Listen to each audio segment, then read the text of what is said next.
आज इंट्रोडक्शन के बाद क्वेश्चन आंसर की बारी है भाई। इंट्रोडक्शन बेहतर तरीके से किया था, प्लेलिस्ट में जाके आराम से पूरा इंग्लिश पढ़ो लाइन बाय लाइन, है ना। चलो तो आज क्वेश्चन आंसर की बारी है मेरे प्यारे लाडलो। देखो ध्यान से, पहला सवाल, how do free people take for the granted. स्वतंत्र लोग किस बात को हल्के में लेते थे?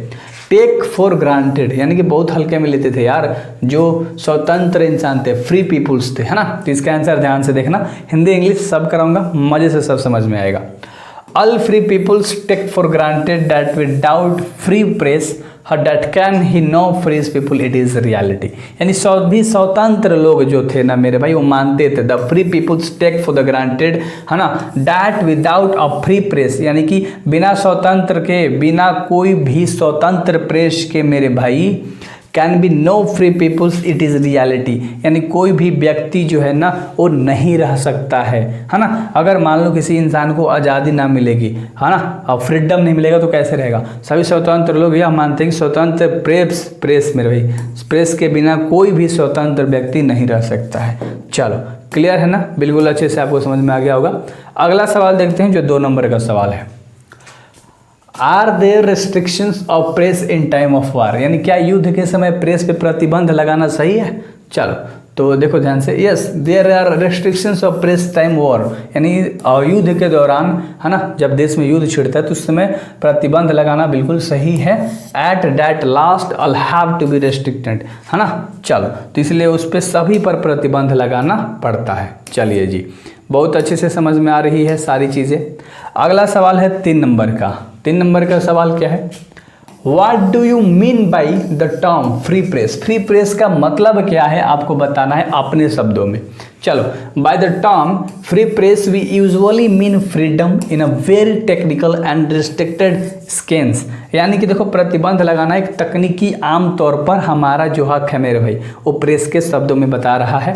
It is control the restricted by the government censorship in a political matter यानी कि अगर मान लो कोई राजनीतिक मामला होता है, कोई पॉलिटिकल मैटर हो जाता है ना, कोई दिक्कत हो जाती है, तो इसी सरकारी संविधानों के द्वारा, है ना, इस technical sense it is controlled और restricted by the government censorship. तो वो सेंसरशिप के द्वारा जो हमारे सरकारी सेंसरशिप होता है उसके द्वारा इसे नियंत्रित या प्रतिबंधित किया जाता है। क्लियर है?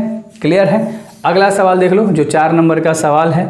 4 नंबर सवाल कह रहा है कि who is master the state of the people, है ना, यानी कि जो राज्य के लोग हैं उनका जो मेन मालिक है वो कौन है ना। देखो, the people are the master, जो लोग हैं वही मास्टर हैं। The state of the peoples, जनता ही मालिक है राज्य का, है ना। चलो तो अच्छे से याद हो गया होगा, हम ही लोग ही मालिक हैं। राज्य को कोई भी चलाए भाई, एक नॉर्मल इंसान ही मालिक होता है। हमारा जो चीफ मिनिस्टर है, मुख्यमंत्री है, उसका हम ही लोग मालिक हैं भाई। हम ही लोगों ने मिलकर बनाया है, आपने ही बनाया है। आपका वोट देने का उम्र मान लो नहीं हुआ तो आपके पापा मम्मी ने बनाया है। Simple as that. What does the unofficial censorship seek to do? यानी कि जो अनआधिकारिक सेंसरशिप का उद्देश्य क्या है?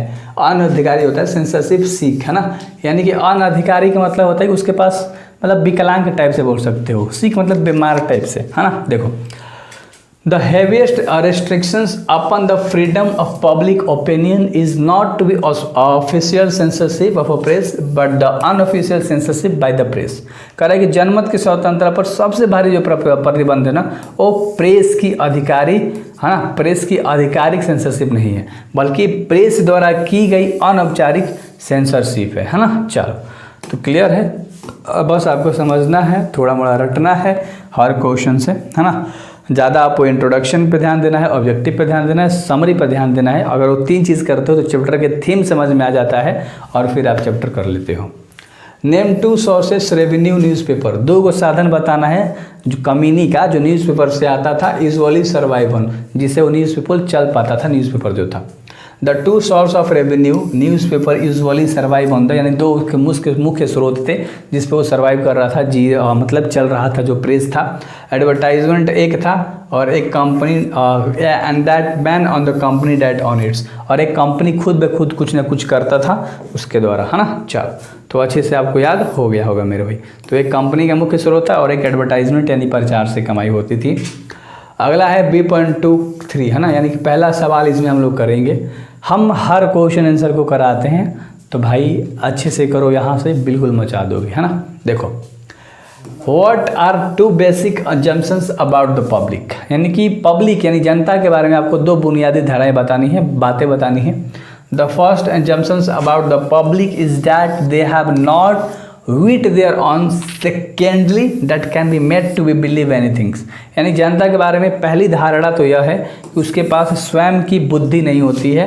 यहाँ कह रहे हैं ना कि that they have not wit there on, secondly है ना, तो उसके पास खुद की बुद्धि नहीं होती है। दूसरी बात यानी secondly they can made the believe anything, यानी दूसरी बात यह है कि उन्हें किसी भी बात पर विश्वास दिलाया जा सकता है। तो दो थिंग्स थी, क्लियर है ना।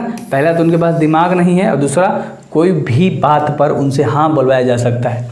तो ऐसे तो प्रेस वाले करते हैं ना, इंसान को अपनी तरफ खींच लेते हैं ऐसी ऐसी चीज़ें दिखा के, है ना। देखो अगला, what is supposition of context, यानी कि संदर्भ की धारणा क्या है।